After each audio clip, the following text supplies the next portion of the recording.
Hello and welcome to the Trash Talkin podcast. Do you like metal and alternative music?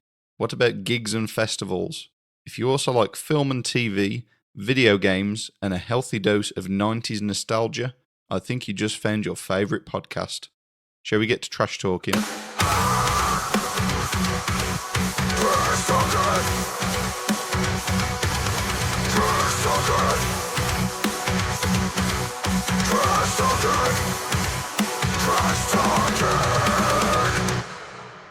Yes, hello and welcome to episode 10 of Trash Talkin with me, your host Stu, or you may know me as SMTV. So, as you're all accustomed to now, the first thing I want to do is thank my incredible patrons. I love you all so much. There's a couple of you guys in the SMTV Appreciation Society, but I'm just going to shout out the guys. We've got two of the ones in the podcast shout out tier. We have, of course, Ethan Brown and Jaggy Sean Schofield.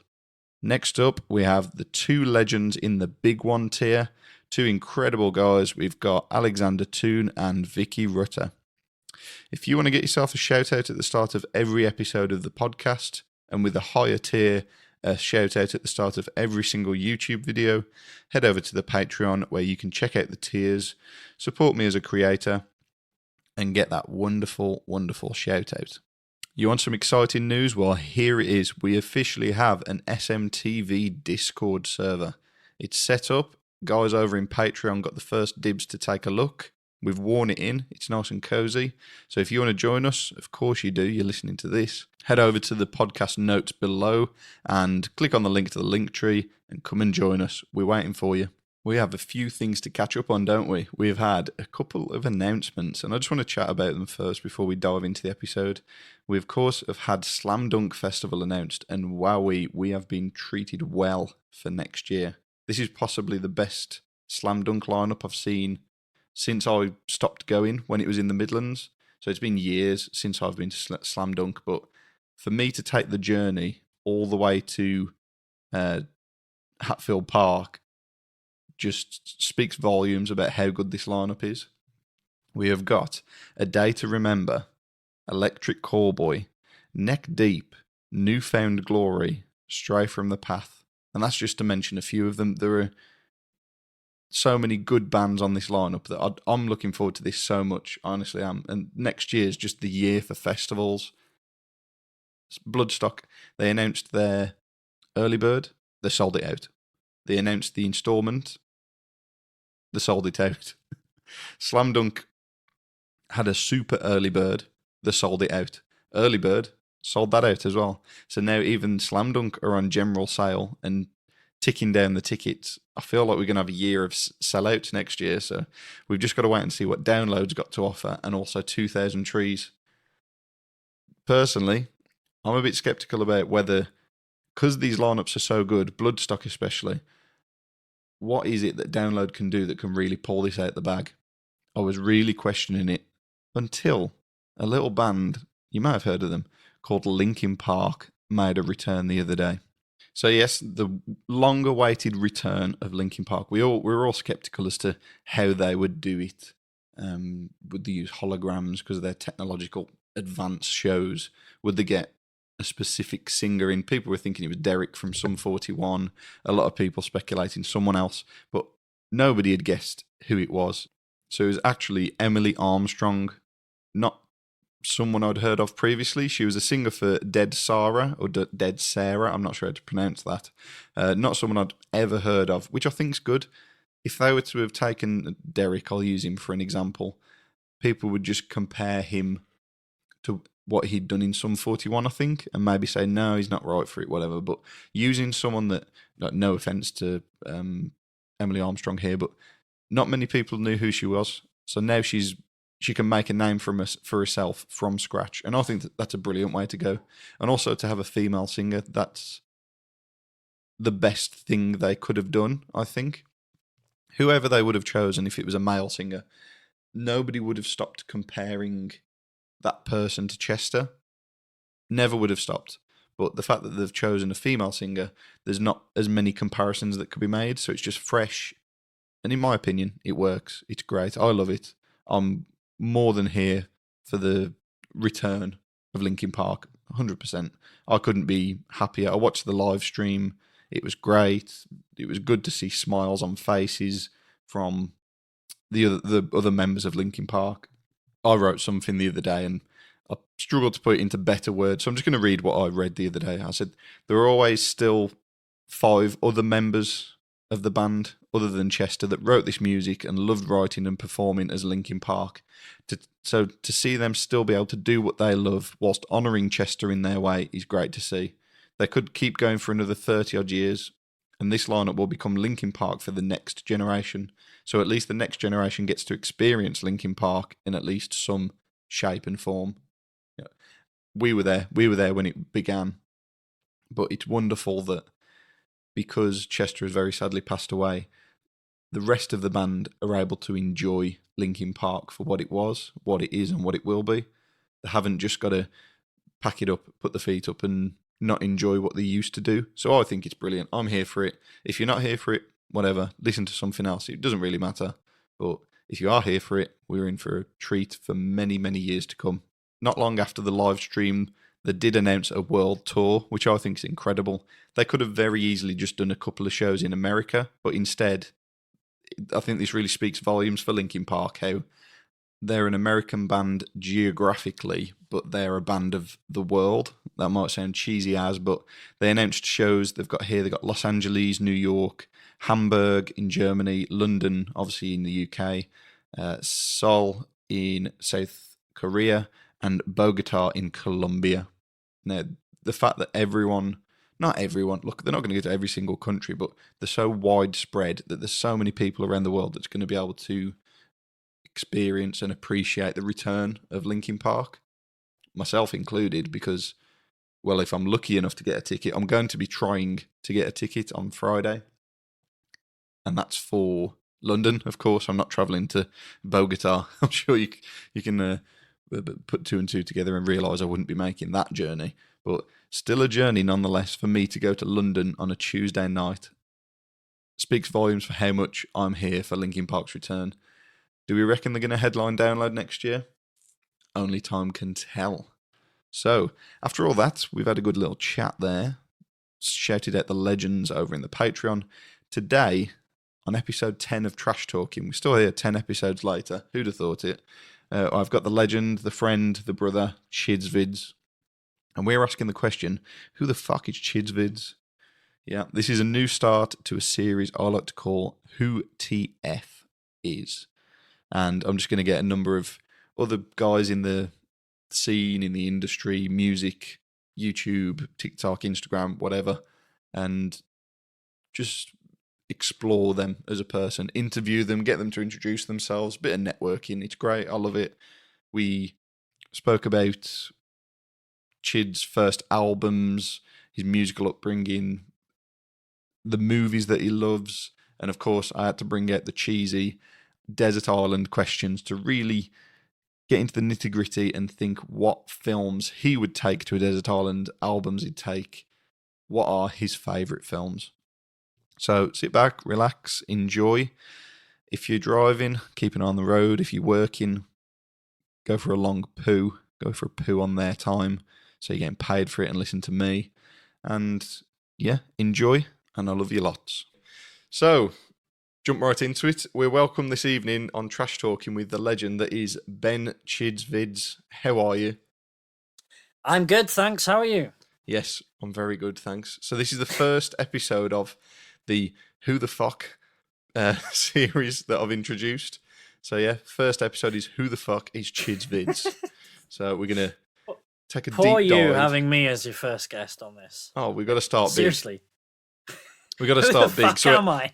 Everyone afterwards is just, questionable in comparison. Yeah. It's a bloody good question. Who am I? I don't even know who I am. This is actually just it's just like mental help in disguise of a podcast. It's an intervention. Yeah. That's it. You got it. Yeah. But yeah, tell us a bit about yourself. Obviously, people know you from your ChidzVidz YouTube channel. You've been doing that for how long now?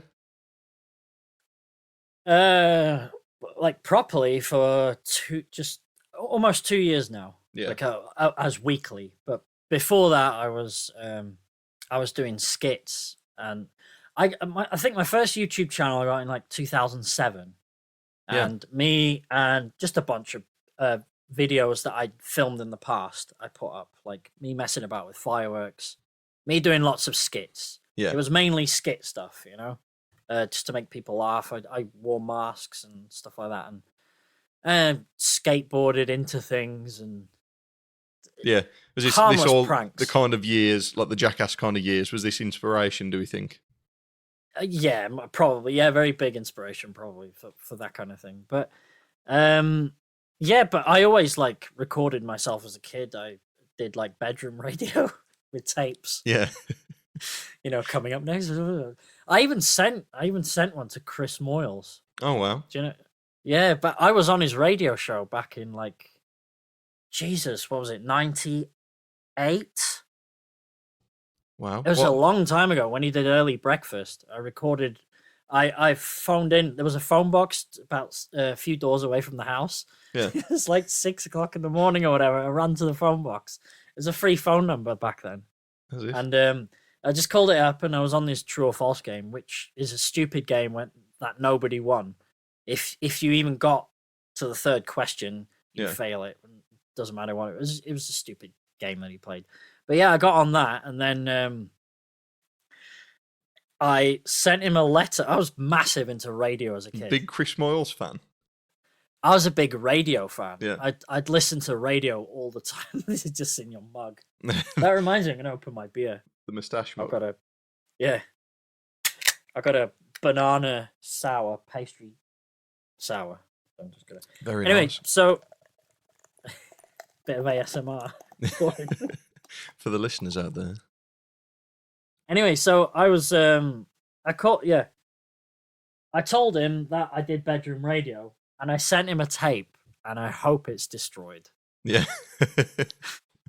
I bet he didn't even listen to it. No. But oh my god, I can't believe I sent that. What was I? I was 13, 14 when I did that. Yeah. The ChidzVidz mixtape. That's quality though, that. That's so cringe. I'd love to hear that recording of you actually on the radio with him. I don't know if the I don't know if the archives go that far back. I had that on tape until I couldn't find it in the attic. I think I threw away all my tapes, and I guess that was among them, which is unfortunate because that wasn't necessarily so embarrassing. That tape, but the actual bedroom radio thing would have been like mega cringe. Yeah. Did you do your own jingles? Yeah. If I remember correctly, yes. Can you remember how it goes, or? Oh no, I can't. No. I'm not trying to hide it. I seriously, I can't. It was a long time ago. But yeah, I used to. I was big into like pop music and then metal music around about that time. Actually, around about 13, 14, I really got into. You remember Soundgarden? Yeah, of course. I've seen Soundgarden the once. Yeah. Oh yeah. I saw them at download, but I didn't see the full set. Yeah. Was that 2012? Yeah, Black Hole Sun came out. This was a few years before. Like it came out in like 94. Yeah. So at about a year or two. Yeah, I'm getting my years a bit mixed up here. It was like August 94 that came out. I did know that, and I do remember I was coming back from Shell Island. We'd just gone on a camping trip. Yeah. One of the only family trips we ever took, to be honest. It was just before I started high school. And Black Hole Sun was playing. And it was like number 16 or something in the chart. And I was like, what the hell is this? And that's how I discovered, like, slowly got into, like, metal music. Yeah. That's cool, though. That's like your gateway rock tune, Black Hole Sun. Yeah, man. That's a good way to go. Definitely good introductory. Yeah, and there were earlier stuff, but that was the one that really like pushed you into. Hang on a minute. Yeah, hang on a minute. There's this like genre of music's not even being played on the radio. Why aren't I seeking that out? And that's it's perfect timing as well. Just becoming a teenager. Just starting high school. That's it. Ready for some angst. Oh yeah, and everything.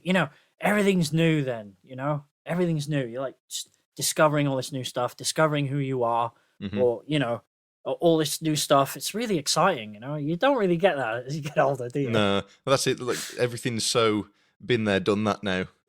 Even for Yeah. myself at the age I am, it's just nothing new amazes me. Like it's very rare there's a new album where I'm like, this is incredible, this is life changing. Whereas you look at albums that were being released when we were in our teenage years, I'm just like, like defines you as a person. Whereas now it's just, oh, so and so released a new album, yeah, sound. Oh, I remember the first time I heard Limp Bizkit and just like going, wow, it's crazy. And your first like horror film that really made you like. Funny, one of my first ever horror films was called The Creeping Flesh, which is a 1970s film that was on the BBC.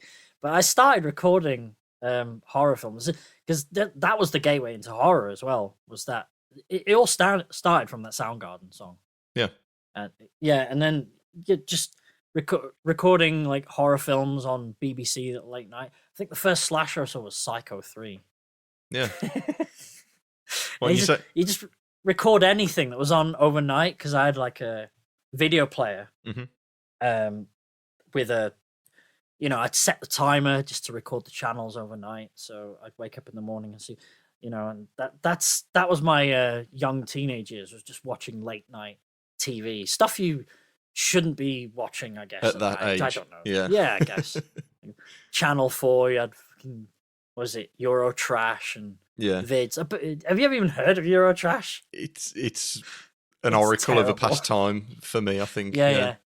And Vids, which is kind of what where I got the ChidzVidz name, and even the scratch logo with the red, black, and yellow background is from a TV show called Vids, which ran in 1999, I think. Okay. Only for a couple of years, but it was just like a South Walian guy and a Scottish guy running a like a video shop. Yeah. But they just reviewed movies, like bottom shelf movies, which is what I watched a lot as a kid. I found a record shop that he would just sell me videos like 18 and stuff. Just a dodgy geezer that was happy to do it.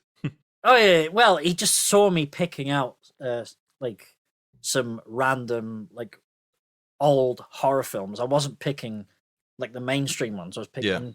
He just went, "I've got a few more," because I took him a few that were like 15. I think I was probably like 14 or 15 at the time. I was trying my luck with a 15. Yeah. And he went, "I've got a few more under the counter if you want," and they were all 18. I was like, that was his way of telling me, "I'll sell you anything." Yeah, this is okay. Yeah.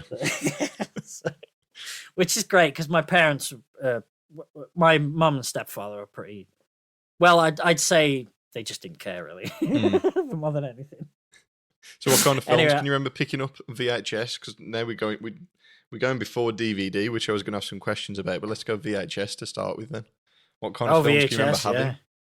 Oh my god, I had I looked for anything horror basically. Yeah. It's funny, like a lot of people think I'm this massive movie buff, but most of those films behind me probably haven't seen them yet. No. I'm working my way to them. I saw Die Hard for the first time about 5 or 6 years ago. No way. The first one? Yeah. No way. I'd never seen it. I'd never seen any of them. But as a kid, I was either outside or locked in my room listening to music or watching some weird B movie horror, not some massive like production movie. I was watching the cheap, bad stuff. I just couldn't get enough of it as a kid. I loved it. Well, no, you enjoy what you want to enjoy, don't you? Yeah, Italian knockoff movies, all that kind of stuff, Mm-hmm. But nowadays, I pretty much buy everything, and I'm still discovering stuff like from the 90s that I hadn't seen and just loving them, Well, that's it. We've got such a big catalogue we can just actually go back on. I prefer 80s movies myself compared to modern CGI garbage that we have. So it's just so wholesome. Yeah. I saw a film the other week called Mannequin. Okay. I can't remember who stars in it, but it's about this guy whose dating life is about as miserable as mine is. And it's so 80s and cheesy. Yeah. But I couldn't keep my eyes up. I think it's on Amazon Prime at the moment.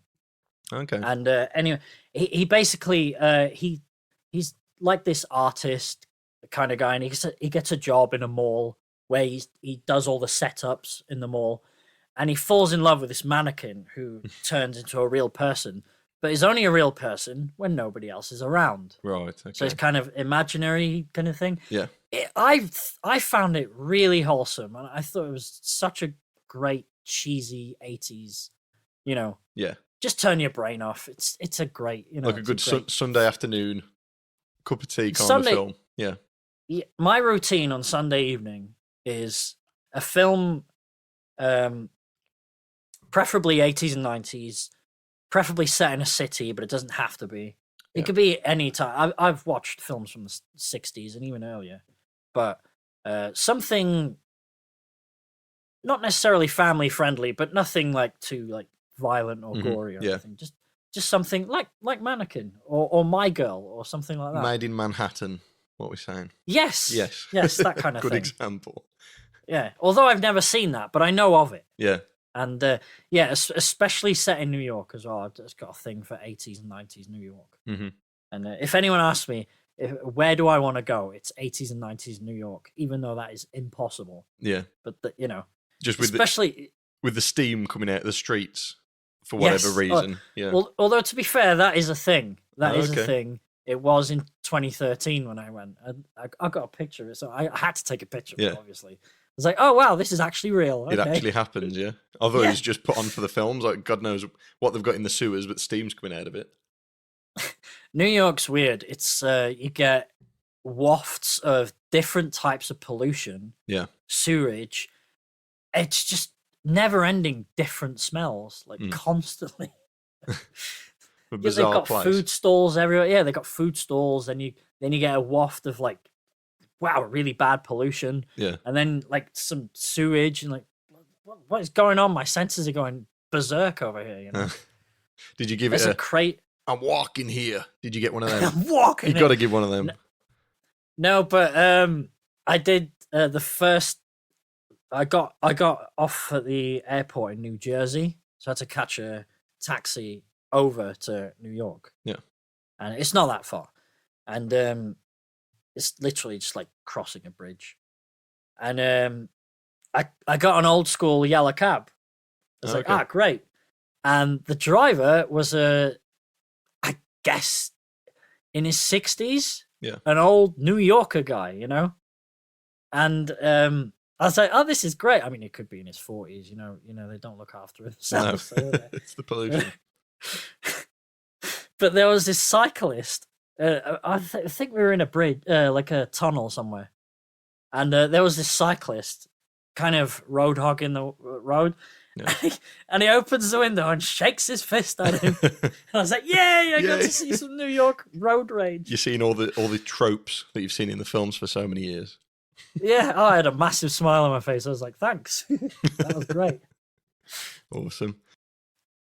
Now, talking about films, it's bringing back memories. I don't know about yourself, but certain stuff you owned in your childhood, you can forget years and years of your life, but when you think of something vividly, now we're talking VHS, I can remember having Pokemon 2000 on VHS, and just from imagining that one VHS, I remember it was in a yellow case with Pokemon collaged over the sleeve and whatever. But just thinking of that one thing, how many memories it brings back. Just brings back memories of that summer, if you know what I mean. It's bizarre. One item can bring so much back, and then just it's crazy. All the other VHS. My nan had a VHS player for so long, and we probably had 5 films maybe. So every time we'd go around, it'd be like, oh, which one of the 5 films are we watching today? So we had the Jimmy Neutron movie, Scooby Doo, Made in Manhattan was one of them. Funnily, I think I have that. Yeah, but I haven't seen it yet. Yeah, but I used to love the whole physical media thing of. Nowadays, we're just so spoilt. There's too much to choose from. I've said this for years. Ever since we got Netflix in our home, you spend more time looking for what to watch than actually watching something. So to actually have a catalogue at home like yourself, and you'll be like, oh, I haven't watched that for a bit. I'll give that a go. Yeah.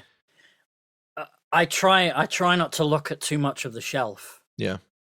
Like I'll have an idea of something I want to watch. I try to avoid looking at too much of the shelf. Yeah. So I'll go to a certain section where I think the film is. Yeah. And I'll just find it. Or if I can't choose a film, I'll just pick a section and try my best. Tunnel vision, you know? Mm-hmm. Yeah. Just don't look at too much around you. Look at this certain section and pick something from here. Yeah. And if you really can't find something, maybe like I have this dice. Actually, it's right here. Okay. You can pick a genre. Oh, that's cool. Like that. So you just roll the dice, and it's landed on. I guess that's action movies, right? Yeah, I'd have thought so. Yeah.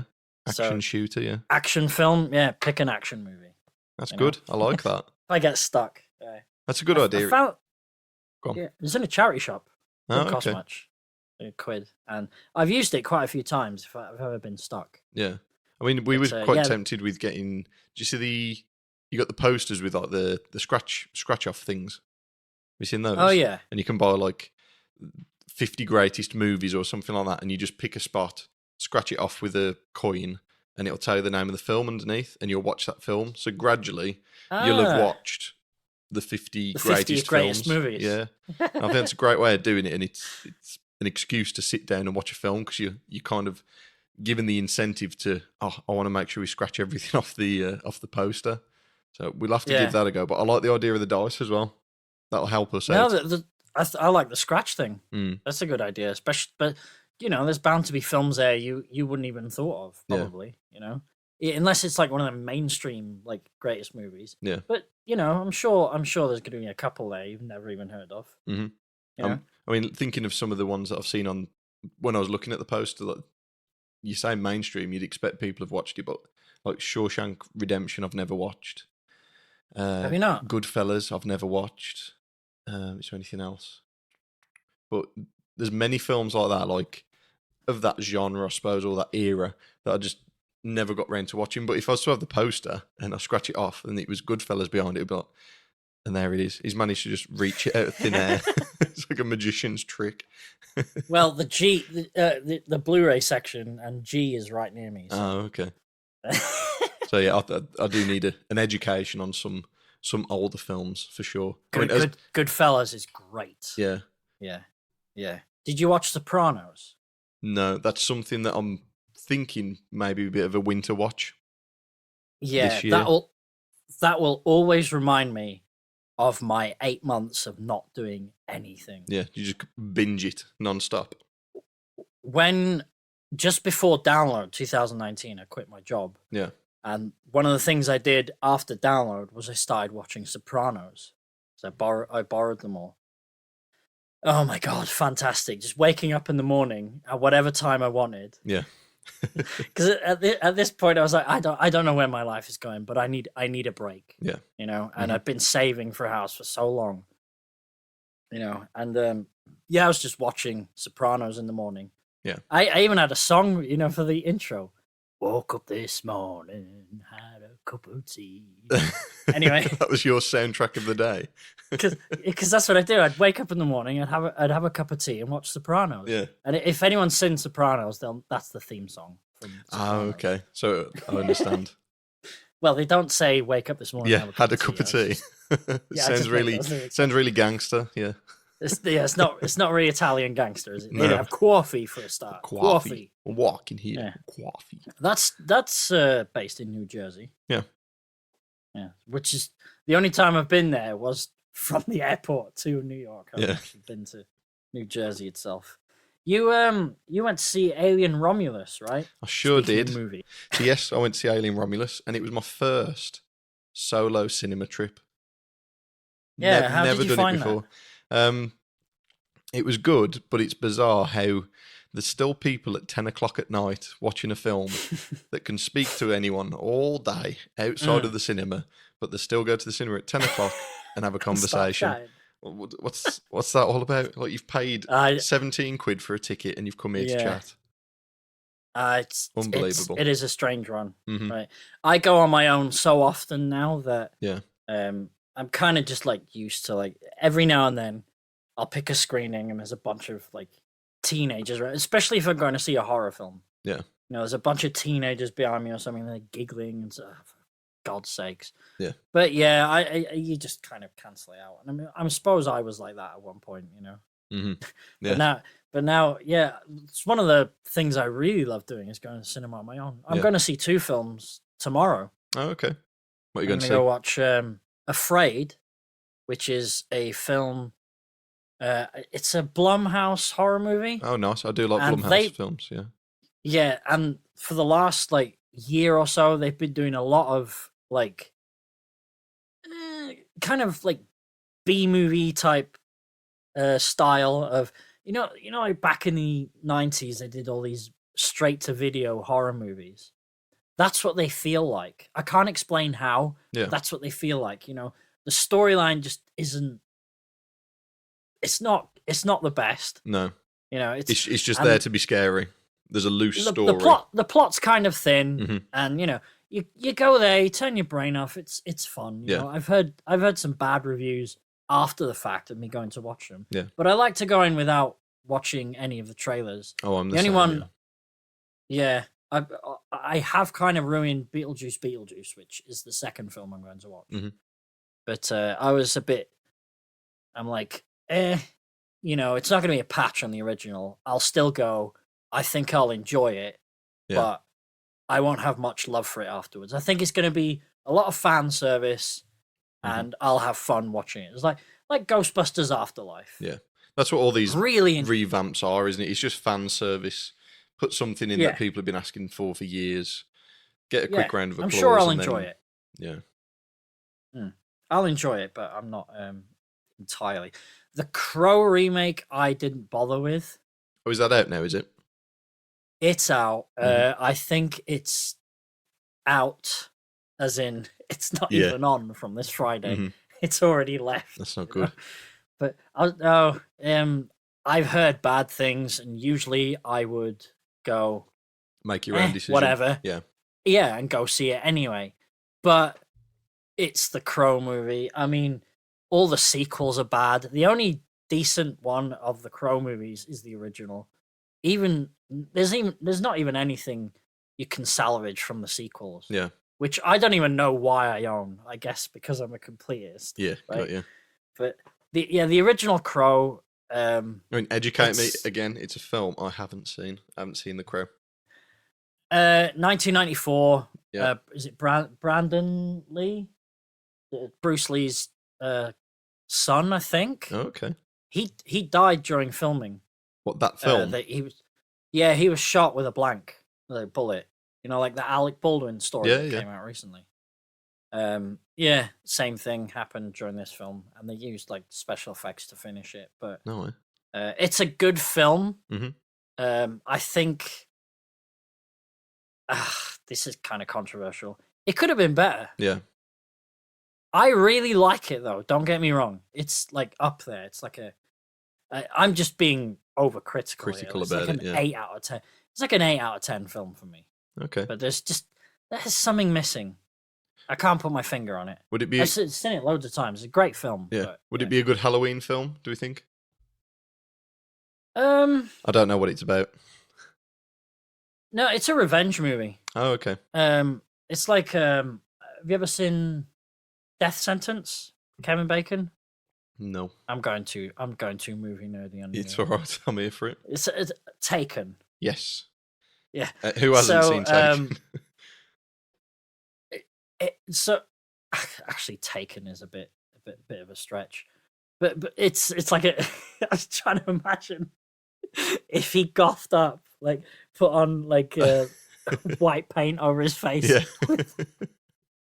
Have a very particular set of skills. Yeah. I'm a goth. It's a film for like goth girls to really like get wet over. Yeah. Sounds like my kind of film. It's a revenge movie. It's a great film. Yeah. It is a really good film. And this remake just sounds bad. Yeah. And I tell you another one that I didn't bother with. I actually do own it now, but I don't think I'll ever get around to watching it. Have you ever seen a film called Flatliners? No. It came out in 1990. Kiefer Sutherland. Yeah. It's a film about where they is it Ellen Page that was in that? Is it Ellen Page? Oh, I'm not sure. Are you talking about the remake new one now? Yeah, or? the new one. Yeah. So or Elliot Page, as he's now known, should I say? I can reach it, but there's too many Blu-rays in that section. Yeah. I couldn't just take it out. But basically, to long story short, they're all medical doctors, and they want to experience what's on the other side. So they flatline themselves. Yeah. And they have a time limit on how long they can be dead for before it's difficult to bring you back. Yeah. So, you know, I think that it starts off with like a minute or something, and then someone wants to go on for 2 minutes, and then someone wants to go even longer, and they start getting haunted by their past. I think that is such a great film. Yeah. The original. That I didn't bother with the remake because you didn't want that one to be tarnished. Well, I don't believe in that. Mm-hmm. I really don't believe in that. There's nothing that can take away from, especially if it's a remake, because it's not a sequel. Mm-hmm. You know. Yeah. Like The Thing, right? The Thing. They remade The Thing, or I thought it was a remake. Mm-hmm. It turns out it was a prequel. Yeah, prequel, which I thought was very good. It was thoroughly enjoyed, fantastic. Yeah. Yes, but there's certain people like think that like that original is not going away. You can ignore what they did after if you want to. True. Or choose to accept that in the lore if you want to, you know? Like the new Alien films. Mm-hmm. Do you want to accept that as canon or not? You don't have to. If you didn't like it, it's like, no, I don't like the direction it went in. No, I think it was a fair addition, definitely. Everything was... Ignorance is bliss. I thought everything was very correct to the lore, you know? Good scene. Yeah. You know what I mean? Scene creating and... I still have everything was just great. Prometheus and Alien Covenant to get to. You haven't watched either of those? I have seen them, yeah. Yeah. I saw them in the cinema, both of them. But they're two of the better ones, I think. Prometheus is incredible. I love it. I've just finished the quadrilogy. Yeah. And now I've got Prometheus, and I thought Resurrection wasn't too bad. Yeah, it's quite a weird popcorn film, isn't it? It's again loose story, and some of the bits are just so shit that they're good. Like you've got Ron Perlman in it as well, haven't you? In that one. Yeah. Yeah. Oh, the guy from Sons of Anarchy. That's it. Yeah. And Hellboy. Yeah, he's good in it too. Yeah, there's quite a few people in that. Yeah. But I thought the third one got a bit of a bad rap. You know, it's not terrible. Mm-hmm. It's the one in the prison, isn't it? The men's prison. Have you ever seen Bottom? I've watched bits. Yeah. So, the guy, one of the main bad guys in Alien 3, is their neighbor in Bottom. No way. It's the one that asks. So every time he came on screen, I kept saying, "Sod off! I've got a bird coming round." Yeah, I know the one. The big fella. When they go round, it's the gas man. The gas one, yeah. As if that's him. He's in Alien 3, and I'm like, all I can think of is him opening the door with one of them wife beater vests on, going, "Sod off! I got a bird coming round." Yeah, it's when they sneak into his bed and they're cuddling him and that, isn't it? And they're like smashed an entire hole in the brick wall, and he doesn't wake up. Yeah, actors like him are cursed by parts like that because idiots like me will always see them as the sod off. I've got a bird coming round. Yeah. So it's like Alien 3, his big break in movies, and there I am just going, "Sod off! I got a bird coming round." He's still known as him from Bottom. Yeah. Yeah. Okay. Did you ever see Coraline? No, that's stop motion, isn't it? Yeah, that is currently. I think it actually finishes today. Coraline 3D 15th anniversary. Oh, okay. That's a good introduction to horror, if you want to get your kid into horror films. Yeah. Well, we've been asking the question, trying to find some films for our daughter to watch for Halloween, because we're going to try and have a bit of a comfy evening. We've got like a TP tent we can set up, fairy lights and whatever, and we're trying to think what is a suitable Halloween film to watch. But we'll have to add that. We've got like Hotel Transylvania we've had recommended, Coraline, as you've just said. I thought Hocus Pocus, but I think it needs to be animated currently for her to be interested. She's not interested in watching. Hocus Pocus is a good one. Yeah. If you're looking for Halloween stuff. Mm-hmm. What was I going to say? I was going to ask you about the Linkin Park thing. Yeah. Well, what time is it now? You got any theories now? It's 8:15 now, and they're due to make the announcement. Are they about to 11. announce something? No. So they're announcing it at 11 our time. Okay. Yeah. So by the time this podcast's out, we should know everything. Yes, we will do. Well, I think what I might do is talking to future self. We'll have this conversation now, but I'm thinking of doing an introduction to the episode, and I'll probably add something in saying what's happened this week, kind of thing. Yes, I can't believe they got Amy Lee to on vocals. I'll edit it in now, like pretend that I knew it 3 hours earlier. But yeah, do you want me to do a quick reaction to it? Oh yeah, that's great. I always knew it was going to be her. Yeah. Yeah. Oh yeah. But no, the signs were there. We just didn't see them, did we? That's it. I haven't got a clue what to expect. I really don't. But the fact that they're building it up so big, people have got to sign an embargo and they're not allowed to record anything. Oh, really? It's got to be huge. It's like a big event that they're doing in, I believe it's Los Angeles, and it's people that were in the Linkin Park fan club. I nearly said Lost Profits or something. Did you Lost Profits? Far away. Whoever's still in the Lost Profits fan club needs the hard drive check-in anyway. Oh God, yeah. But yeah, it was if you're in the Linkin Park fan club, you got invited to this event in Los Angeles. Right. So all shall be revealed, and you're listening to this thinking, we already know what's going on, so move on. So we will do just that. Right. Sorry, I brought that up. It's okay, it's fine. So I've got some very generic interview questions for you. So you've had a chance to read these. I didn't give you much time at all, really. I do apologise. So hopefully you've had a chance to think of some. Some of them I'm sure you can think on the spot. But these are going to be interview questions kind of going forward when I've got other people on the pod. And I think it'd be funny to like compare other people's answers. So let's jump right into it. So if you could take 3 movies to a desert island, what would it be?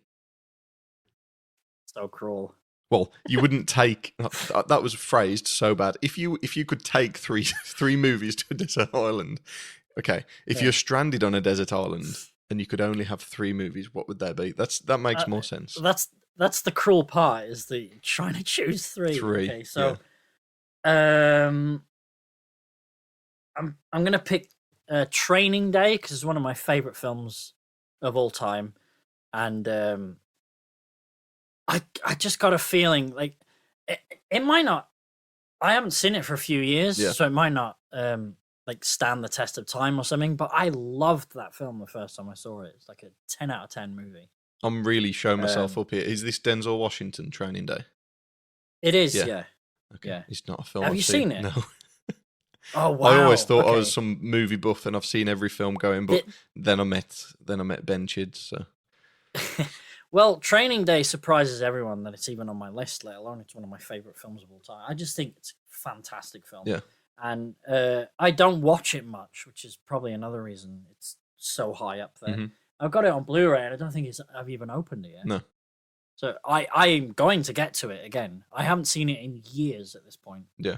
And I really should get to it because, I want to know if it stands the test of time. So the other 2 I've gone with comfort films. Okay. Like something I just can't get sick of. No. Now, I can't have Ghostbusters 1 and 2, and I can't choose between the 2 of them. I'd probably pick the second one if I had to. So I'm not going to go for them. I'm going to go something very similar, though. Okay. Gremlins 2. Oh, I see. Nice. Which is such an underrated...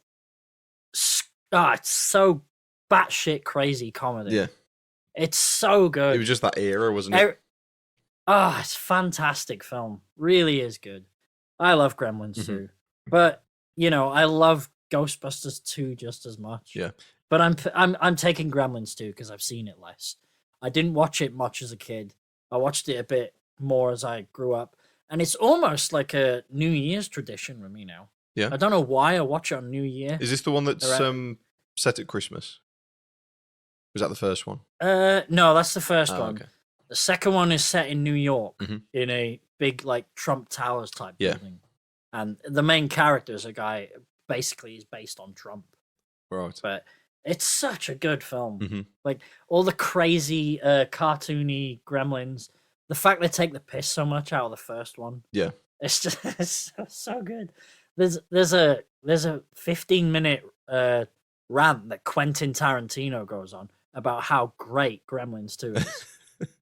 And I was like, when I found out that he loved that film, I was like, yes, I'm, you know, a big movie like critic or director or whatever. You're on the same level as Quentin. Such a movie buff. And yes, he also really, really likes Gremlins too. Yeah. And he goes into a story about the novelization and how one of the Gremlins takes over the novel and starts writing the novel. Anyway.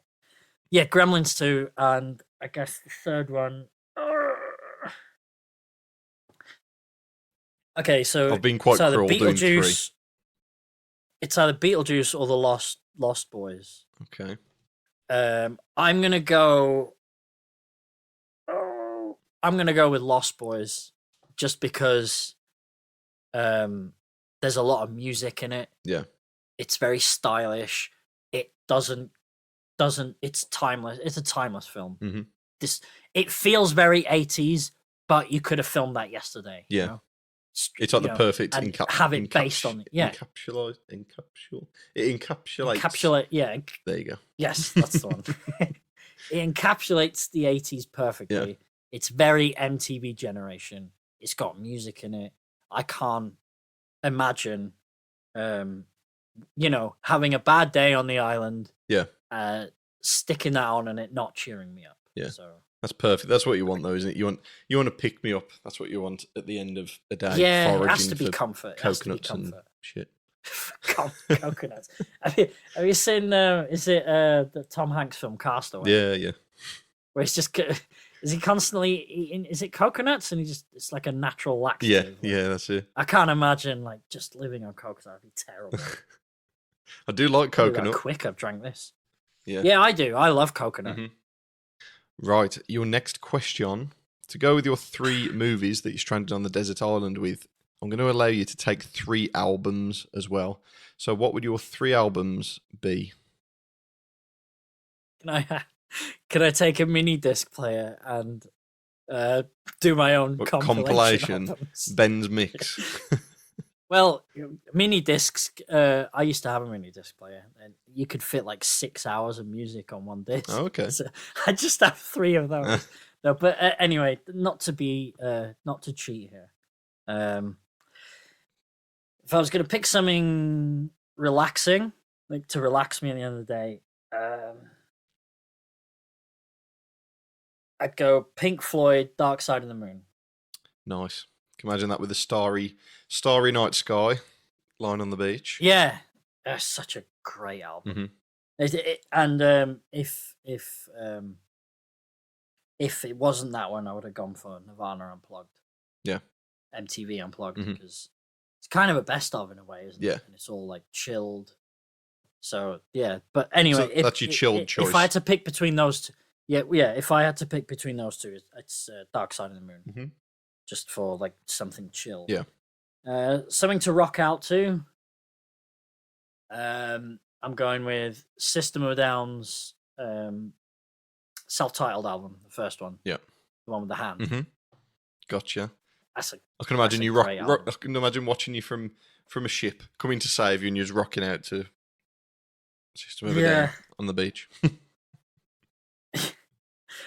or if not that, I would have gone with Red Hot Chili Peppers' Greatest Hits, because it's kind of like it's a bit of a cheat. Yeah. But I think there's like 16 tracks on it, and 2 of them even the 2 new ones they recorded just for the greatest hits is pretty good. Yeah, and it doesn't go further than Stadium Arcadium, which I don't like this stuff after Stadium that's your Arcadium. cut-off point. I think we discussed this.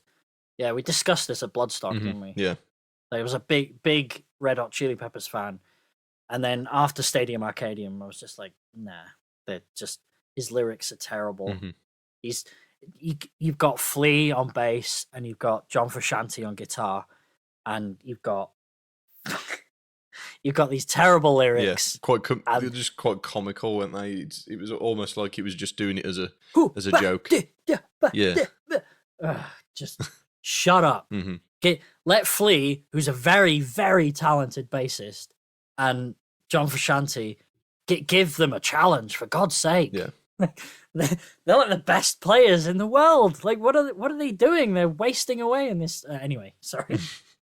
But, going off on a tangent about how much Red Hot Chili Peppers used to be great. Yeah, the fall from grace. Yeah. Yes. Third album. Okay. So I have to pick something with even if it's not my favorite album, it has to be something with one of my favorite ever songs on it, right? Yeah. Otherwise, I'll never get to hear it again. So it's a toss up between CKY Volume 1, because there's a song called "Disengage the Simulator" that I just love. Yeah. I just can't imagine living without. But then you've got "Linger" by the Cranberries. Oh wow! Which I can't live without either. But it's a pop song. Just the one song, but you'd take the album just so you had the song. I'd take the best of the Cranberries. Yeah. I love that song as well. Zombie. Yeah. Oh, Linger is... I can't live without it. No. I can't live without that. I can't really live without CKY Volume 1, but actually, I'm going to... Oh, God. I'm going to pick Cranberries over CKY. I can't believe I just did that. Just lost my metal card. That's it. Not that I had one anyway. Your reputation is in shatters. The Cranberries' Linger is like one of my all-time favorite songs. Yeah. I just can't live without it. There's no. It's an incredible song, and it's weird the way that. I mean, I'd heard it previously, but the point in which I thought, I love this song. This song is incredible. I could listen to it over and over. Is actually from the Adam Sandler film Click. Have you seen Click? Oh, wow. I have it. Yeah. Have you seen it? I have it. I have seen it. I've seen it.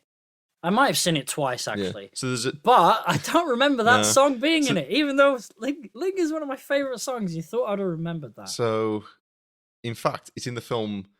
It's referenced 3 times.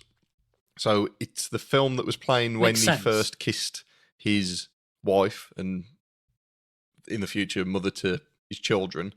And then... in the future, when he's old and frail and whatnot, it's his daughter's first dance song at their wedding, and then oh wow! When I heard it, then it's like it was an incredible musical experience. It's a perfect song for it. I mean, it's basically a guy fast forwarding through his life. Yeah. So that is a good film. Wow, I want to. Oh, mate. That's the thing. When you start talking about films, you just want to watch them. I want to watch them. I've done Adam Sandler stints many times. I'll watch one film and I'm like, I need to watch Happy Gilmore. I need to watch Billy Madison. I need to watch Click. I need to watch 50 First Dates. He's great. He's incredible. He's really good. Every one of his films. Yeah, have you seen Hubie? That Halloween. It's amazing. Film? I think it's hilarious. It's such stupid shit comedy, but. Yeah, I'll be bursting out laughing, and George is looking at me like, "What is this garbage you're watching?" But I find it hilarious. I think it's brilliant. I can't wait to watch it again because it's Halloween. Gems. I haven't. Gems. I haven't watched Uncut Gems. Is it? Is that what it's called? Yes. Yeah. It's quite gritty, isn't it? It's a dramatic role for him. You know, it's like when Robin Williams did fucking 1 Hour Photo or whatever it's called. You know, have you seen that? No, I haven't even seen that one. Robin Williams, the comedian guy. You know. He did Mrs. Doubtfire and all that. Yeah, he plays this creep in 1 Hour Photo. So, like a horror film. Yeah. And on a similar note, Jim Carrey doing Number 23. all these films. You seen that? No. That's another horror film, you know, where a comedian actor just goes full on creep, and I guess, you know, if you're going to, so because I think a lot of comedians, they've got a lot of dramatic chops in them, you know, they never do, like a lot of Breaking Bad, a lot of the hires he made, like, oh, I'm hiring comedians, you know. Bill Burr is in Breaking Bad. Saul, the guy who plays Saul Goodman, Bob Odenkirk, he's a comedian. You know, and then he did Better Call Saul, which is another fantastic show with a great ending. Yeah, they've got the range. Hard to do a good ending. Yeah. Comedians have a lot of range. You know, you have to. You're telling stories on stage, and you know, you learn dramatic chops without even being in a dramatic role. And I think Vince Gilligan, the writer of Breaking Bad and Better Call Saul, he realizes that. I mean, I guess Hal from Malcolm in the Middle. Oh, of he was course. a comedic actor. That's only just clicked in my head when you were saying comedic roles, and I've just I was trying to remember his actual name. That Bryan Cranston was Hal from. Bryan Cranston. There you go. Thank you. Hal from. He's also in an episode of X-Files, which is really good. Oh, okay. It's like he's in a car, in the back of a car, and it's not allowed to slow down or his brain will explode. It's like Speed, basically, but in a car, and they have to veer off in a certain direction and everything too. So, that's a really good episode of X-Files, which was directed by Vince Gilligan, the guy who wrote Breaking Bad. Okay, so that's how he got that part. Little connection, That's how he got that part. Yeah. I wasn't trying to connect it, but I ended up connecting. Everything is connected. It's like the Wikipedia game. You can always, you can always land at something daft like Barack Obama. You can pick any word, and within a minute, you can click on the links and you can reach Barack Obama. There you go. I don't know if you've ever... Kevin Bacon, 7 Degrees of Bacon, is it? Is that another one? Where you connect... Yeah, we connected to Kevin Bacon. Yes. Within 7 moves, you can reach Kevin Bacon. Yeah. He's in Friday the 13th, the original. Is it? I don't even think I've seen Kevin Bacon in any movie. Really? No. To me, he's just the guy off the EE advert right now. So Kevin Bacon is in Flatliners. Is he? Oh, okay. Yeah. I'd give that a watch if I think I need to. I think there's a number of films I'm going to take away from this chat, definitely. I need like a... I need a ChidzVidz video list, that's for sure. Well, if you and Simon are gonna come down this way, you don't necessarily have to stay here. You know that pizza place? Yeah. I don't know if I mentioned this. That's also a campground. Oh, is it? So you can camp okay. there. Well, considering it won't cost considering we're saying we're going to come down at some point this year, I don't think we're going to be camping out in like November or December. Oh, did you say this year? All right, fair enough. Yeah, I thought maybe you were thinking more like March, April, warmer times, but especially here because it gets pretty wet. I can imagine. Yeah, but, it's not as bad as you'd think, but who am I kidding? It's pretty bad. Yeah, it can be like you get a week of rain, you're like, come on, just like stop already. Right. So your next question is, if you could only have one food with you when you're stranded on a desert island, what would it be? This is one food. I will allow one meal if you wanted to go for a meal. Meal. All right. No, I'm going with pizza. You know I am. It's an easy choice, isn't it? I'm going with pizza. Yeah. You got specific toppings, or are you going varied? Pizza with everything on it. Everything. I can pull off as I need. Yeah. You can just take off the. This is like as much of a cheat answer that like Red Hot Chili Peppers' greatest hits was. I'll have a pizza with everything on, so I've technically got everything ever. Well, I did go with cranberries best. Well, because you kind of get like the best tracks off every album, don't you? Really? And then you get to skip all the because is there many albums where you like the entire album? I'm sure there's loads, but I bet there's more where you don't like the entire album more than you like the entire album, if you know what I mean. I mean, I can think of a select few. I'd say albums that I could literally listen to start to finish is Avenged Sevenfold, Nightmare. Oh, that's a good one, yeah. And probably Parkway Drive, Deep Blue, and Atlas. So they're probably they're like my three. The Avenged one, that was the last one with the drummer, wasn't it? Didn't he commit suicide? No, I'm not sure. Around that time, I'm not sure if he passed just before. I'm sure because I'm sure it was. Is it Mike Portnoy that drummed on that one? The fella from, I may be butchering his name completely, but the guy from Dream Theater. I'm sure he came on and drummed for that, and it was like the memorial of Jimmy the Rev. I think that's what it was anyway. The Rev, yeah, that was it. Yeah. But no, Jesus, that album start to finish is incredible, and then those select few from Parkway. Are there not any albums that you think you could say are perfect from start to finish? Oh well, yeah, there's loads. Yeah. I mean, I'd go with Dark Side of the Moon, definitely. Yeah. You know, System of Down. It's just the ones I've already like. CKY albums, I don't think. Actually, the last one they did. No, they're all good. Yeah. All of them. Yeah. There's not a track I'd skip really on any of those. Well, that's when you know you've got a good one where it's not like, I'll get through this one, or like this one. There's some bands though where you just like 2 or 3 tracks. Yeah. But they're incredible tracks. Can you really call yourself like you love those like 4 or 5 tracks of say 2 different albums and you like 5 tracks, right? Can you consider yourself a fan of them if that's all you like? Like, and then nothing after that? Like, but those 5 tracks are amazing. Well, weirdly, as soon as you said that, the band that came to mind straight away, this is just one example, was AC/DC.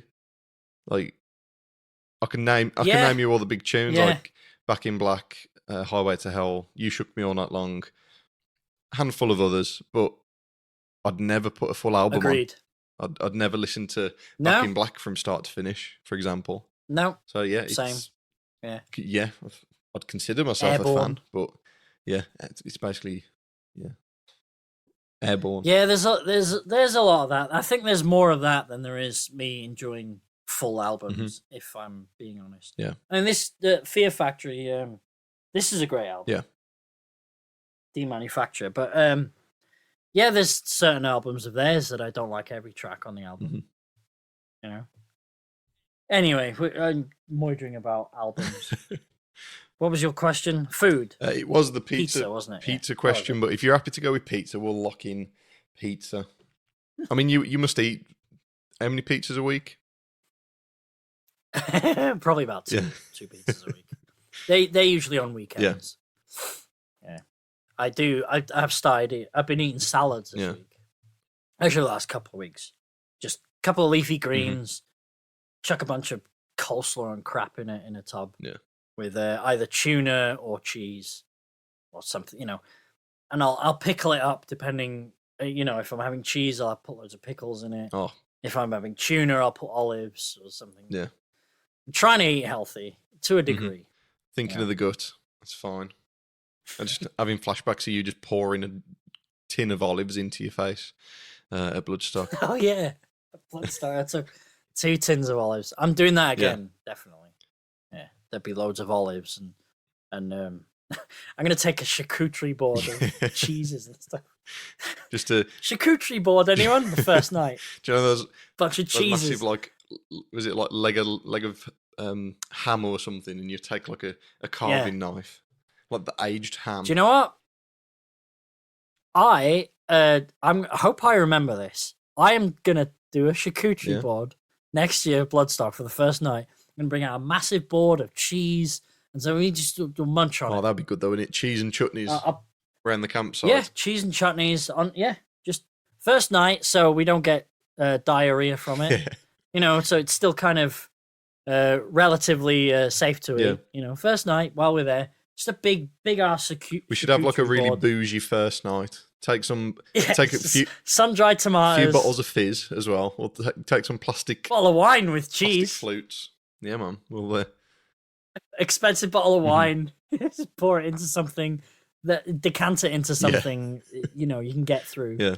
And we'll have a wine and cheese night. That sounds perfect. We're going on the Wednesday, aren't we? So we need so something metal. to do. Yeah. I'm definitely going on the Wednesday. Yeah. I can't not go on the Wednesday, especially because I'm not doing download. Yeah. But I am thinking of going to other festivals, though. I haven't made my mind up yet. You gonna go to Slam Dunk? Yeah, we're gonna get tickets tomorrow morning. Excuse me. Are you? Yeah, we're. It's gonna be our first festival taking our daughter as well. We've. Oh right. Not necessarily. She didn't do well with camping. No, did she did dreadful with camping. We went for 2 nights. Maybe try again before. Yeah, well, Slam Dunk isn't camping; it's just a day festival. So. True. Yeah. When is it? It's the earliest one, isn't it? It's May the 28th, I think, something like that. And it's May bank holiday, so we've. I'm just going on. I think that was Simon's first of the year, wasn't it? Slam Dunk. Yeah. So it's an early one in the year. That's it. So we're gonna. Yeah, a day to remember. Yeah, it's a good lineup. A day to remember. Electric Callboy, Neck Deep. I don't Stray rate from the Path. Electric Callboy. No. Straight from the Path are good. So there's a good handful of bands. So yeah, we're going to jump on it tomorrow morning. I'm actually going to buy tickets for a festival this year. So yeah, now we'll. To be fair, Slam Dunk's already going to be booked up tomorrow, and Bloodstock's already booked up. 2,000 Trees, we're saying we're going to give a go as well. So we're going to be busy. I think Bloodstock will fully sell out, won't it? 100%. I mean, they've sold out of what's it called? Tickets. Installment. So they sold out the early bird. Sold out the installment tickets. Crazy. It's and they've announced 19 bands. Yeah, it's not even the full lineup. They don't even need to announce the rest. It is bizarre. I wonder if they're thinking, at this point they're probably thinking, oh, let's just get a bunch of shit bands. Nobody cares. That's it. We've won. It doesn't matter now. It's over. We don't have to book any other cool bands. Hopefully they got some good ones up this. You'd like to think so, yeah. But the thing is, with Bloodstock and Slam Dunk arguably doing probably so far the best lineups they've done, arguably ever. Yeah, what's there for what's Download going to do? Because who's left over, really? And then you got Leeds. Because they do still take some rock bands. Yeah. They've always had Blink. Yeah. Wasn't Blink there this year? They were. Yeah, they were. And Prodigy, which are apparently amazing. I got a bunch of messages about Prodigy. How good they were. Great. Yeah. It's good to see them making a return to form anyway. I'd be more than happy to see them announced for Download. That is for sure. To be fair, they'd be a good Bloodstock headliner. Prodigy. Yeah, I think that'd be I mean, curveball. it'd be a curveball, all right. I don't know how that would go down there. Actually, that'd either go down really well or quite the opposite. I imagine really well. To be fair, I can see Prodigy on a Bloodstock lineup. A lot of the old schoolers hate that one. Yeah, they still do a lot of Viking metal at Bloodstock. I mean. I think it's 2 of the 19 they announced are really very Viking heavy. Viking or power metal or something. Yeah, the two I've listened to so far because I'd never heard of them, so I checked a few. I was like, oh, this is really Viking metal stuff. So yeah, they have their theme, don't they? And they tend to stick to it. I don't think they'll shy too far away from that. It is about as far as they'll get from it. And you wonder what they got up their sleeve for next year, right? It's difficult to predict. We're talking way too far. Not next year, be the year after. So, because you forget because they've already announced next year's. It's crazy when you think about it because Download still haven't announced nothing. No, and I don't even know when to expect it. It's normally late October, early November, isn't it? Really. I don't know what to expect either. I really don't. I haven't got a clue. Not a clue. Yeah. Could be anything. Right. I'm going to hit you with nothing. Your next question. So I'm hoping you've had a chance to think about this one. What would your soundtrack be if it were to play every time you did a specific walk. What do you mean by specific walk? If you just fancy like a... If you wanted to enter a room with a bit of a strut, I don't know. If you had a soundtrack just as you entered a room. No, I couldn't really think of anything for this one. It's funny because you put on your story today the Steptoe Son theme, right? I used that in a now deleted vlog in 2017. Oh, okay. In a part of a video where I've forgotten something in the house. I was like, I'm talking about, oh yeah, I go to my friends and I have a few beers, and I went, oh fuck, I forgot the beers. And the Steptoe Son theme was playing in the background of that, and I've said for years, like, if I was to get cremated, that's the song I want playing as the coffin goes into the fire. Or as the people are leaving, just as you're kicking everyone out for the next person to come in, for the next dead person to come in, and the next grieving family, and they can just hear that playing on the PA. Dum dum dum dum dum dum. Because funerals is weird. It's like a conveyor belt thing, isn't it? It's a really dark thing. It is really. It's like next, as we were leaving, you could see the next one coming in. You're like, oh my god. Yeah, like a constant conveyor of morbidness. Horrible. I haven't been to many funerals, and one of them was a very close friend of mine at school, and that's the one I'm referring to because he was Australian and he had probably not the best choice now, but they didn't know at the time in 2007 when he passed. Rolf Harris. What do you mean? He turned out to be a bit... Rolf Harris, Tie Me Kangaroo Down. Oh, that's what played at his funeral? Oh, wow. Yeah, but, I was supposed to be Australian. That may have been the national anthem. He's Australian, before the I say the accusations. I do apologise before he was well, that's the thing. It wasn't a thing at the time. Like, he was still an innocent, like, child star, I guess. Not a child star, but someone was on children's. He was TV. still rocking the wobble board. How depressing. The BBC in general. Yeah, that's it. Most of the BBC. How on earth have we got onto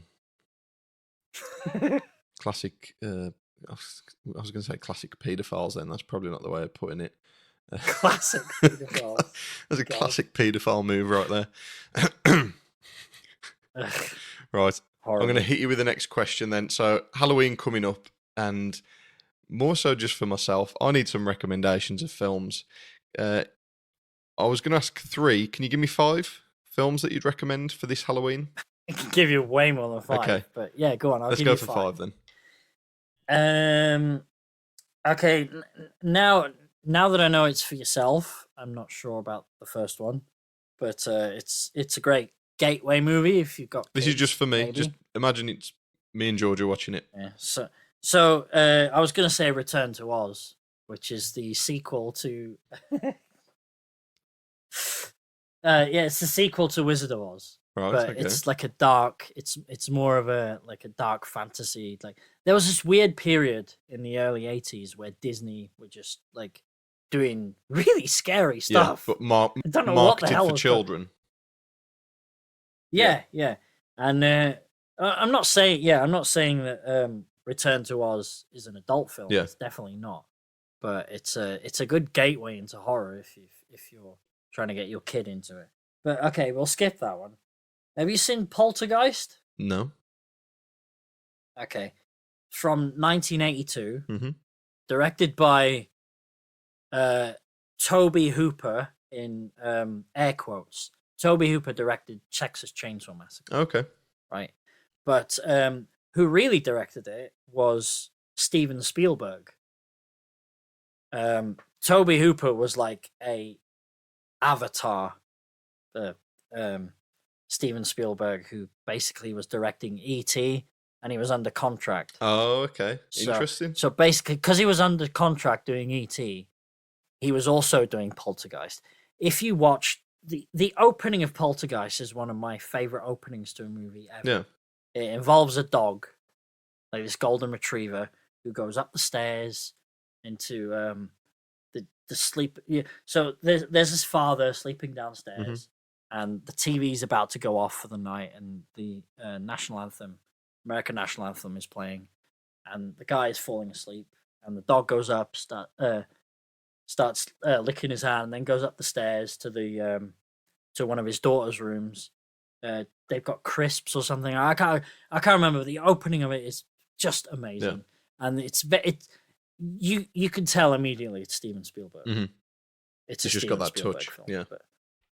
So it's basically a kid who gets kidnapped by these poltergeists, and they try and get her back, basically. Okay. And yeah, I definitely recommend Poltergeist. Okay. It will go on the list. It's a good 80s, 82 that came out. There's 2 sequels as well. Yeah. And apparently there's I don't believe in curses and stuff, but the franchise is cursed, basically.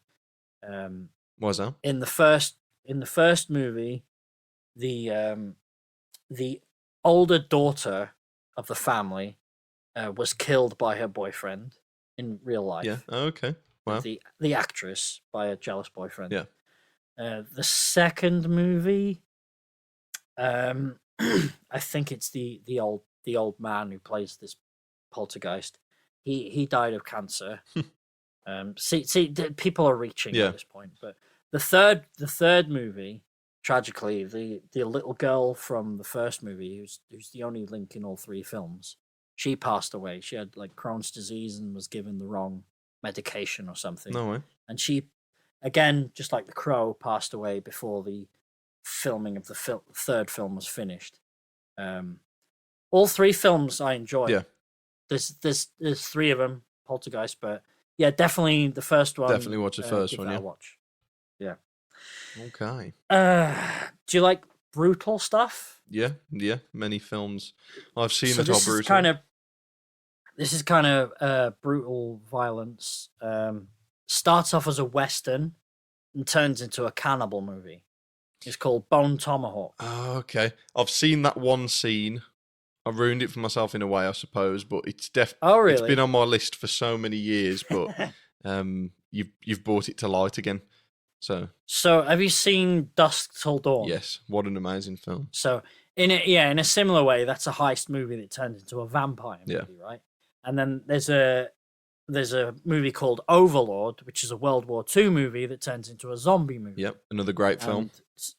And Bone Tomahawk is a Western that turns into a cannibal movie. I think Bone Tomahawk is one of the dialogue and everything in it is fantastic. Yeah. It's Kurt Russell, isn't it? That. Yes, it is. Yeah. Great film. Definitely give that a watch. Bone Tomahawk. If you're looking for something more comedy horror, kind of a slasher, / comedy, no pun intended. I made Simon, when he came up here, I made him watch both films. It's called Happy Death Day. Oh, okay. It's basically it's Groundhog Day, but as a slasher. Yeah. So this girl wakes up in a dorm, some student's apartment, right? She spent the night with him or whatever, and anyway, she goes about her day and gets murdered. Yeah. Right.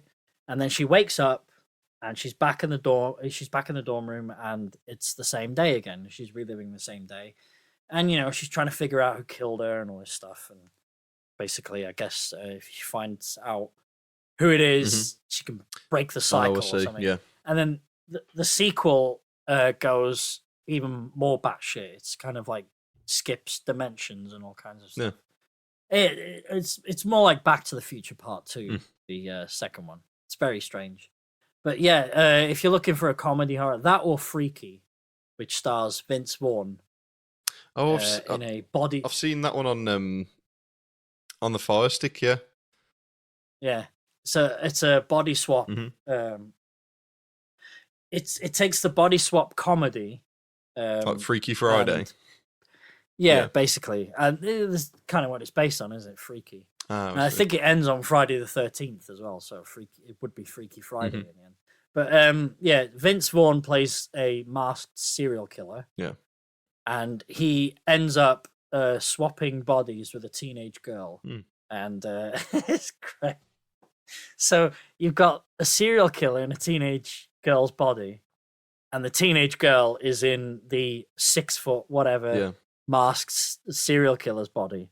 So the serial killer is trying to convince her teenage friend circle that he is her. Yeah, gotcha. It's really funny. If you want something violent and fun, there's that. You know, if you could find that on the Fire Stick and you think you prefer that over Happy Death Day, I'd definitely. Well, I'm thinking I've got enough time to be fitting all of these in, so we'll be watching all of them, and I'll feed back. I'm gonna suggest a film called The Green Room, which stars Patrick Stewart. Okay. It's a punk band is forced to fight for survival after witnessing a murder in a neo-Nazi skinhead bar. Wow. So this band is playing in this like neo-Nazi skinhead bar. Yeah. After they finish playing, they go back to the green room and they witness a murder, and basically they get shot in the green room and they're not allowed to leave. The boss is on his way to sort out the problem. Yeah. The boss being Patrick Stewart. Interesting. And, it's a good film. It's like kind of in our genre, I guess, as well. Yeah. You know, punk rock stuff. But I remember it being very good, and I need to rewatch it because I've only seen it once, and it's still on my recommendation list all these years later. Yeah. And I should really rewatch it. The score on IMDb is like a 7 or 8, so it's pretty high. What year was that? Can we remember? Or do you know? You got it there? I'm gonna guess 2016. Oh, it was that recently then. Oh yeah, it's the most recent one that I've. I'm actually gonna look it up.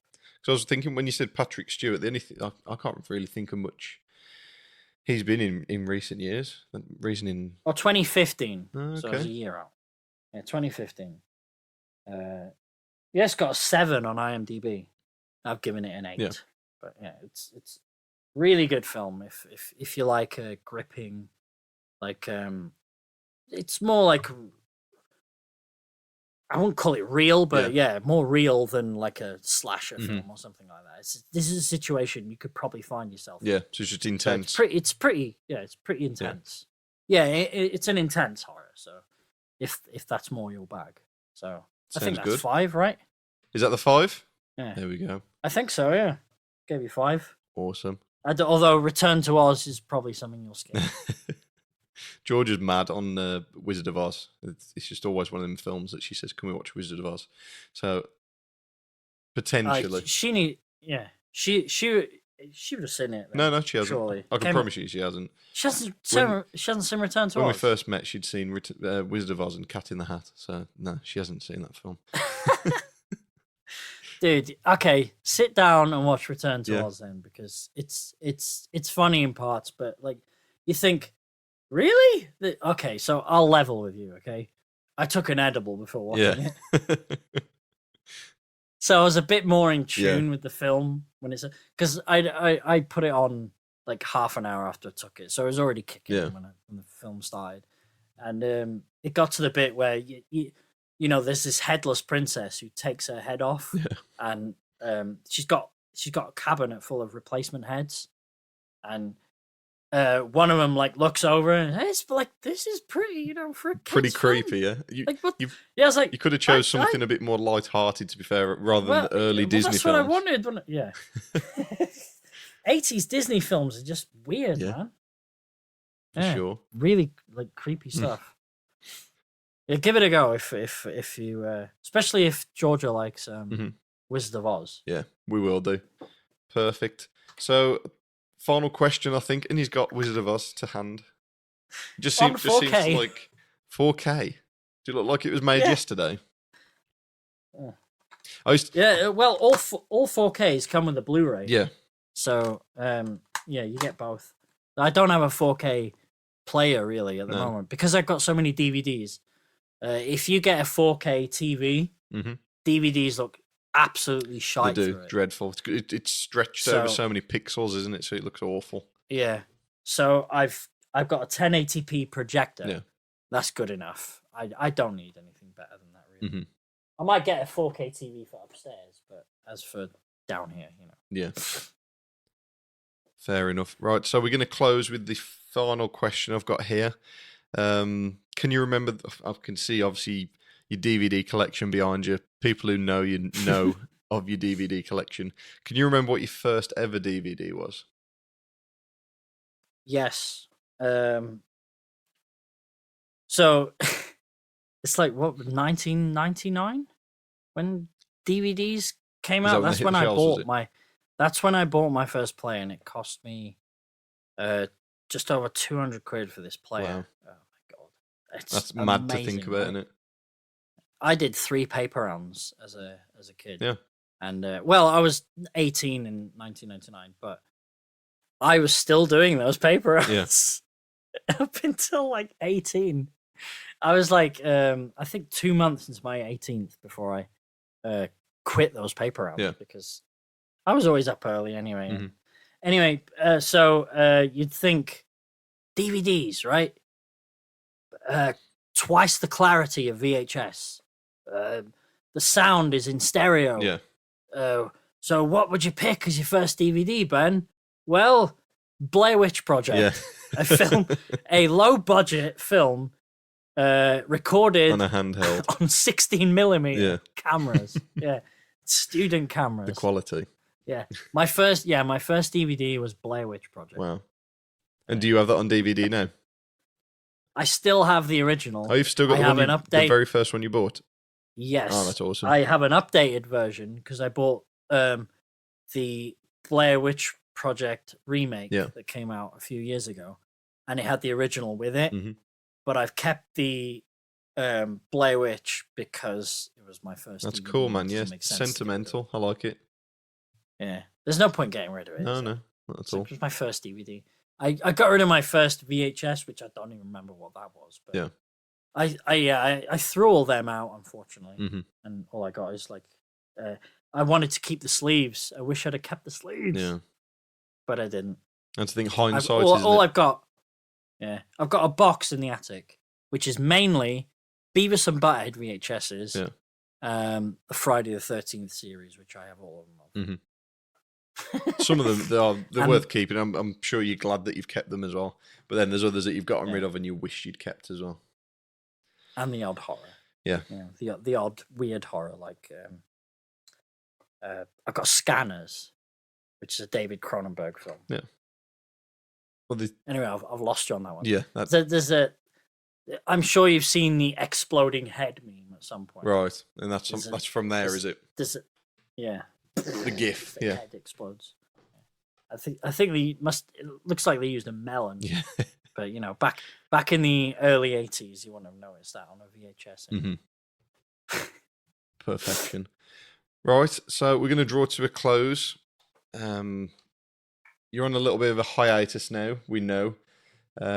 People are going to want to see what you've done previously. Like you've done all your download vlogs, Bloodstock vlogs, and your weekly videos as well. So, where can they find you to watch your wonderful journeys on vlogs? ChidzVidz, just one word, ChidzVidz on YouTube and Instagram. That's about it, really. I'm still currently. I don't know what I'm doing. I've taken a break and just relaxing. It looks like it's going to be a bit longer than I intended, but I thought the last video I did is it's a really good bookend. I'm not saying I'm never coming back, but that's a really good bookend. Yeah, that ending was touching, to say the least. Yeah. It's like the idea was like because at the time you're just coming back from a festival, you got the blues and all that shit, and I just come back from that Korn show, and I thought Korn dead is perfect, like it's basically every time I get ahead because you just keep going back and up and down, and that's my life, and most people's lives, everyone has shit they go through and they feel like they're getting ahead and then they take a step back and in their mental health or whatever, And at the time, that's how I was feeling. So it was a perfect song to end on. And I did cut the word dead out because I'm not planning on going anywhere. No. Just yet. Don't get carried away. So, yeah. So I blew the candle out on the word dead. Yeah. That's fine. So, it's good to have a break every now and then. I think some people may not realise how consuming content creation is. Like I've done it myself. You look at these people who've got these huge mansions, and you've got this from just making videos, but then you think these people have got lives to live as well, to record, edit, and I'll never get anywhere. I mean, I've been doing it for so long at this point that I've never got anywhere now. So but you enjoyed doing it though. With it, I enjoy doing it. Yeah, that's why I do it. That's it. But when you take a step back, like when you take these breaks, you realize, and it takes a few weeks to get back into things as well, because the first few you like just start stumbling a lot over your words because you're literally talking to a camera again. It's like, I haven't done this. Even after a few weeks, it's like the training wheels have just completely fallen off. And like, I got to get used to talking to a camera again because it's not natural. No. To start this is more natural. Yeah, to start with, it is very odd, isn't it, talking to a camera? But once you do it for so long, it's just second nature. But no, this is nice. We're actually sitting and actually talking to a person, not a lens. Yeah, it's nice. Yeah, but even this is slightly more uncomfortable than in person. Yeah. You know, there's parts. You know, I think personally, there's probably been a bit more stalling and. That on the conversation because we're not in the same room. If you're in the same room, it's even more natural. Yeah.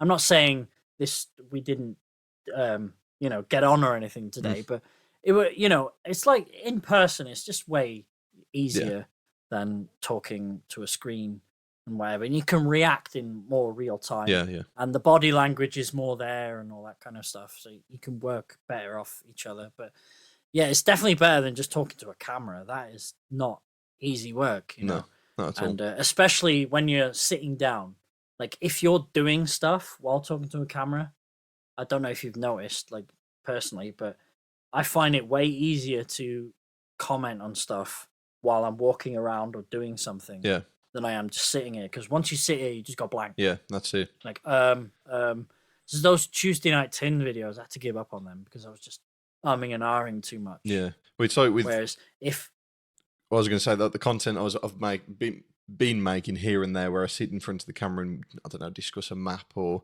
a lineup or anything for a festival, that is so difficult just to sit in front of a camera and talk because I haven't got the brain to remember an entire script, so I'm there having to like look to the side or whatever, looking at a script. It's just so difficult. Some people are natural for it and they can do it, but for me, it's so much more. It takes time. It's so much more natural walking around and just speaking from your mind instead of something that you've written and like stripped back and changed this and changed that, and then it all just becomes too, what's the word? Too clinical. Is that the right word? Like you've changed what you would actually say so much just so it sounds good. Yeah, if you know what I mean. You've overthought it. That's it.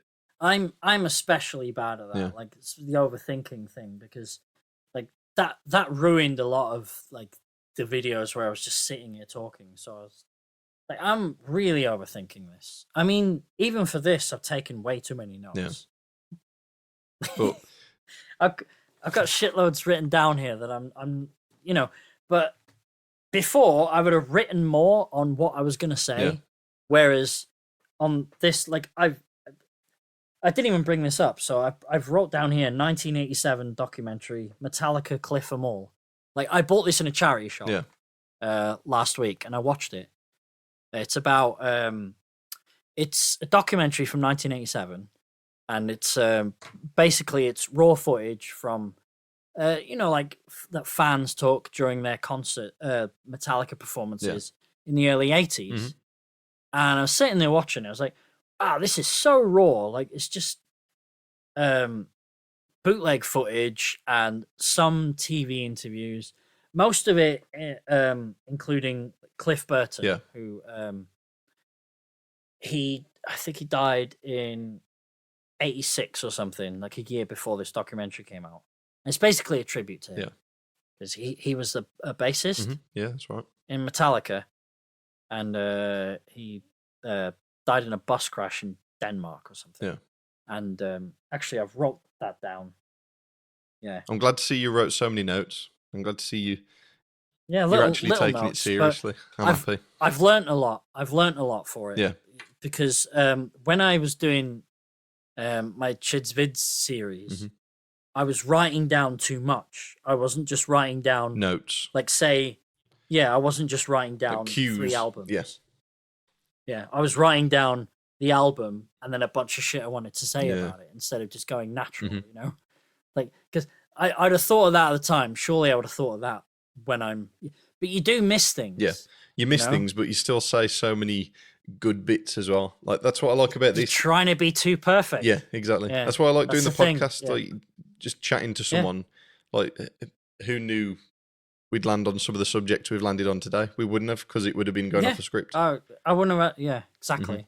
See, because I would have just written, like, say, Linkin Park, Clark. I would have written a bunch of stuff about what happened, you know? And it would have been pointless, because those are my thoughts then, but you're not giving my thoughts now, you know? It's just days later. Exactly.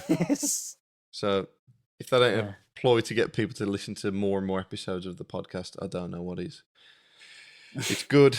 It's natural. Basically, my way of saying that vlogging weekly,